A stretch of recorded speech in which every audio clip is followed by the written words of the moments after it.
Hi you guys. So I just got to school. It's Sunday afternoon. I mentioned that because last semester was the first time I ever heard about anyone having classes on Sunday, and I was shook. Like, I was very sad for these people finding out that they had to spend their Sunday at school. Like, it just seemed very unfair. And now that I'm one of those people who has class on Sunday, I'm enjoying people's reactions when they hear. Like, they feel a little bit sad for me, and then it makes me feel like they just care about my feelings. So I figured I would mention it to you also. Anyway, about a week or so ago, I put up an Instagram poll asking if people thought it would be more beneficial to do like a what I eat in a day type video or a grocery haul.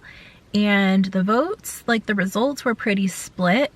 So I figured people would want both, and also one person just messaged me and was like, just do both. And because I've already done kind of a grocery haul before, I went to Grocery Outlet, which I'll post a link in the description. I figured I would do a what I eat in a day this week. And as it turns out, the grocery haul videos are easier. What I eat in a day is a little bit awkward. So I actually did this on Friday, and I took photos and video of the stuff that I ate, and today is Sunday, and I'm going to tell you about it, and then I will like insert somewhere on the screen the previous archival footage from Friday.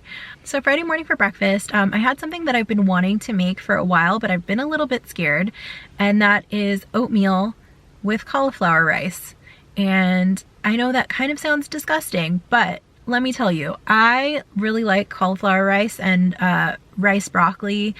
I don't use it as a substitute for rice. I'm not trying to cut down on carbs or anything like that. I just tend to not eat enough vegetables, especially when I'm really busy.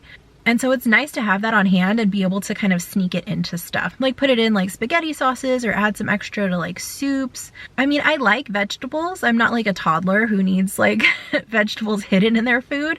But when I don't plan ahead, that's something that I tend to not make enough or buy enough veggies.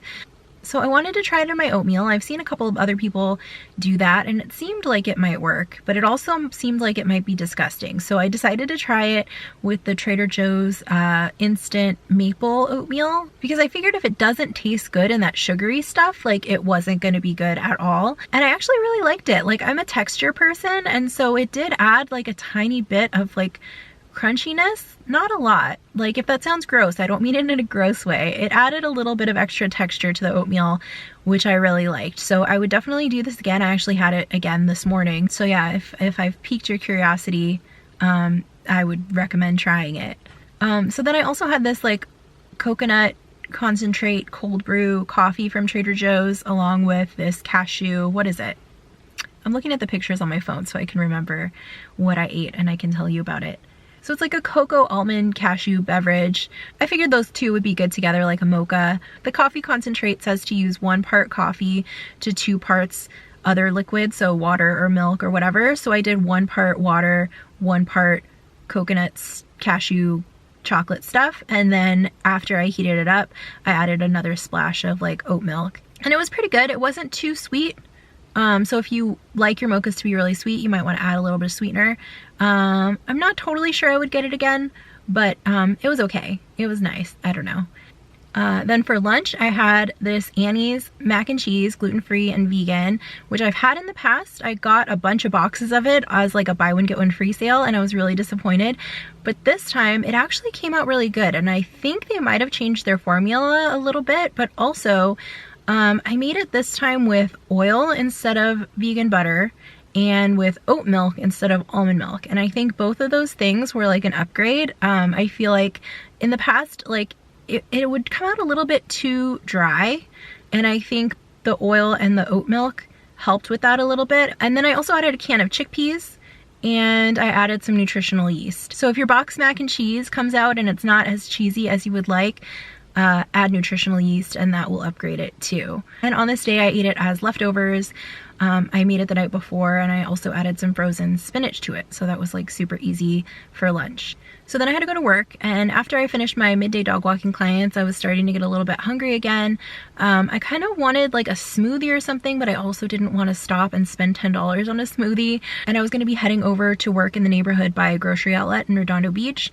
So I stopped there and I got a Naked juice, just the regular green juice. It was like $2 and change. I think it was a little bit cheaper than their regular price, but like not too much, which for those who don't know, grocery outlet is like a discount grocery store. And then I also got these Nature's Bakery brownies, which they're like kind of natural, and the sweetener is date paste, which can be kind of a red flag.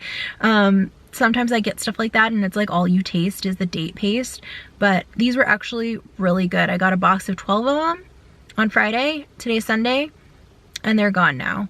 They were delicious, so I highly recommend trying those. And then for dinner that night, I made a little bowl. Actually, this was also leftovers.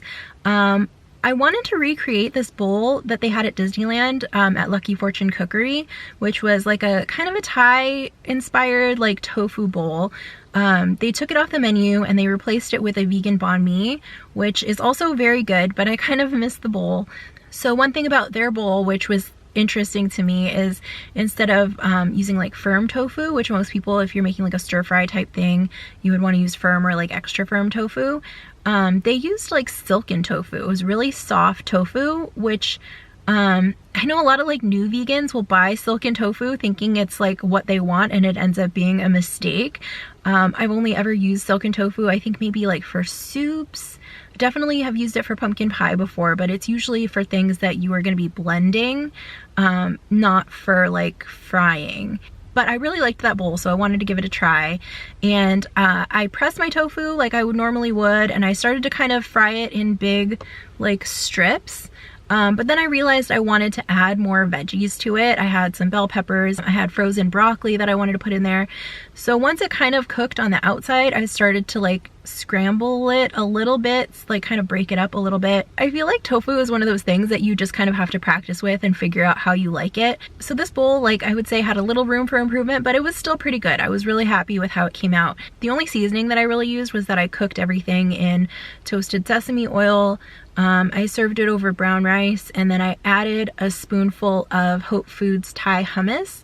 I didn't do anything special with it. I didn't like turn it into a sauce or anything. I just kind of put it on the side, and like as I ate, kind of mixed everything together, and it was really good. So that's it. I gotta go to class now.